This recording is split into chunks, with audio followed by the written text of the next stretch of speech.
Assalamualaikum. Halo Sobat BK, apa kabar? Berjumpa lagi kita di sharing bimbingan konseling. Tetap semangat belajar ya Sobat, untuk meraih masa depan yang gemilang. Sobat BK, kali ini saya akan sharing tentang teknik intervensi masalah dalam konseling. Sobat BK, teknik intervensi masalah dalam konseling adalah cara atau rencana dan campur tangan yang dilakukan oleh guru bimbingan konseling atau konselor dalam menghadapi masalah yang dialami oleh peserta didik. Dalam hal ini, guru bimbingan konseling atau konselor masuk ke masalah yang sedang dialami oleh peserta didik untuk membantu menyelesaikan masalah yang sedang dialaminya. Dengan peran seorang guru bimbingan konseling atau konselor, diharapkan masalah yang sedang dihadapi oleh peserta didik dapat diatasi. Sobat BK, dalam intervensi masalah dalam konseling, ada beberapa teknik yang digunakan, yaitu pemberian informasi, pemberian nasihat, pemberian contoh pribadi, penafsiran, pemberian penguatan, merumuskan tujuan, latihan keluguan, ajakan untuk memikirkan sesuatu yang lain, menyimpulkan pembicaraan, kursi kosong, relaksasi atau penenangan sederhana, desensitisasi, peneguhan hasrat, kontrak, dan alih tangan. Sobat BK, di video kali ini, teknik intervensi masalah dalam konseling yang akan kita bahas adalah desensitisasi, peneguhan hasrat, kontrak, dan alih tangan. Sobat BK, di video kali ini, yang pertama yang akan kita bahas adalah desensitisasi. Desensitisasi. Sobat BK, teknik desensitisasi merupakan salah satu teknik yang terbaru dan terpopuler untuk mengubah tingkah laku konseling. Teknik ini sudah diyakini secara empiris berhasil dan hanya memerlukan waktu yang pendek untuk mencapai perubahan tingkah laku yang spesifik. Kegunaan teknik desensitisasi adalah untuk mengubah tingkah laku yang spesifik. Sobat BK, teknik desensitisasi yang sistematis meliputi 3 komponen, yaitu latihan relaksasi otot atau penenangan, penentuan dan penyusunan rangsangan sesuai dengan tingkat kualitas kecemasan yang ditimbulkan, dan pemasangan cara penenangan dengan tingkat kecemasan. Sobat BK, adapun langkah-langkah yang dapat ditempuh oleh konselor dalam melakukan desensitisasi terhadap konseli, yaitu menganalisa tingkah laku konseli. Menganalisa tingkah laku konseli perlu dilakukan untuk meyakinkan dan menyadarkan konseli bahwa kecemasannya tidak masuk akal atau berlebihan. Itu merupakan hasil belajar. Oleh karena itu, untuk menghilangkannya diperlukan pula proses belajar. Meyakinkan konseli bahwa teknik desensitisasi merupakan cara yang tepat dan bermanfaat untuk mengubah tingkah lakunya. menjadikan konseling benar-benar memahami seluruh proses atau prosedur pelaksanaan keseluruhan teknik desensitisasi, sehingga diperoleh kerjasama antara konselor dan konseling dalam melaksanakan instruksi dan kegiatan yang dilakukan konseling. Memperoleh data yang dapat dipergunakan untuk merumuskan reaksi kecemasan yang akan didesensitisasi. Mengetahui unsur-unsur yang didesensitisasikan untuk mengatasi kecemasan. Melibatkan konseling dalam proses mempelajari situasi yang menimbulkan kecemasan. Menyusun rangsangan berdasarkan urutan intensitas kecemasan yang ditimbulkan. Melaksanakan penenangan otot mulai dari penenangan pikiran, otot leher, bahu, tangan, perut, dan sampai ke kaki. Memberikan rangsangan yang menimbulkan hierarki kecemasan, mulai dari reaksi kecemasan paling rendah sampai yang paling tinggi. Melibatkan konseling dalam menyusun rangsangan sesuai dengan hierarki kecemasan yang ditimbulkan. Meminta konseling membayangkan kekuatan atau intensitas kecemasan yang ditimbulkan dalam setiap situasi rangsangan dengan mempergunakan skor 0 sampai 100. Hal ini memungkinkan konselor membedakan rangkaian peningkatan kecemasan yang ditimbulkan oleh rangsangan tahap demi tahap. Sobat BK, prinsip-prinsip yang harus diperhatikan oleh konselor dalam menyusun hierarki urutan rangsangan adalah harus sesuai dengan sifat konseling. Oleh karena itu, penyusunan hierarki itu sangat individual. Meskipun pengalaman konselor dengan konseling sebelumnya dapat memberikan petunjuk. Perhatikan sejarah kehidupan psikologis konseling. Perhatikan respon konseling terhadap daftar kecemasan. Perhatikan materi yang diperoleh dari wawancara. Sobat BK, sewaktu rangsangan-rangsangan telah tersusun sesuai dengan hierarki kecemasan yang ditimbulkan, maka konselor perlu meyakinkan konseling bahwa ia mampu membayangkan gambaran suasana-suasana peristiwa yang berkaitan dengan kecemasannya. Jika konseling menemui kesulitan untuk melakukannya, maka konselor perlu menolong konseling melatih emosi dan tingkah laku yang mengisi suasana itu. Proses ini disebut cognitive rehearsal. Sobat BK, konsep struktur yang berhierarki atau grade structure merupakan bagian yang penting lainnya pada teknik desensitisasi.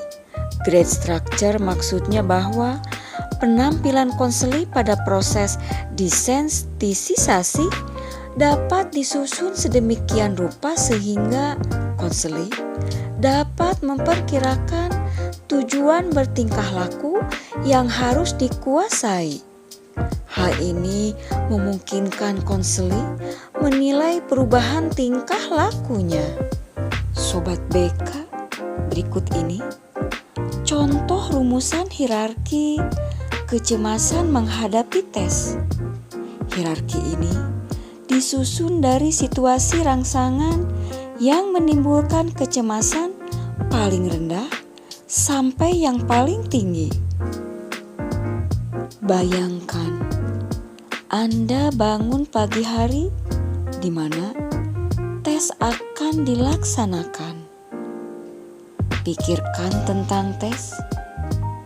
Bayangkan Anda berada dalam kelas yang siap untuk tes. Bayangkan Anda sedang memperbincangkan dengan teman sekelas tentang cara menjawab pertanyaan tes yang akan dilaksanakan. Bayangkan Anda sedang berjalan memasuki kelas untuk tes.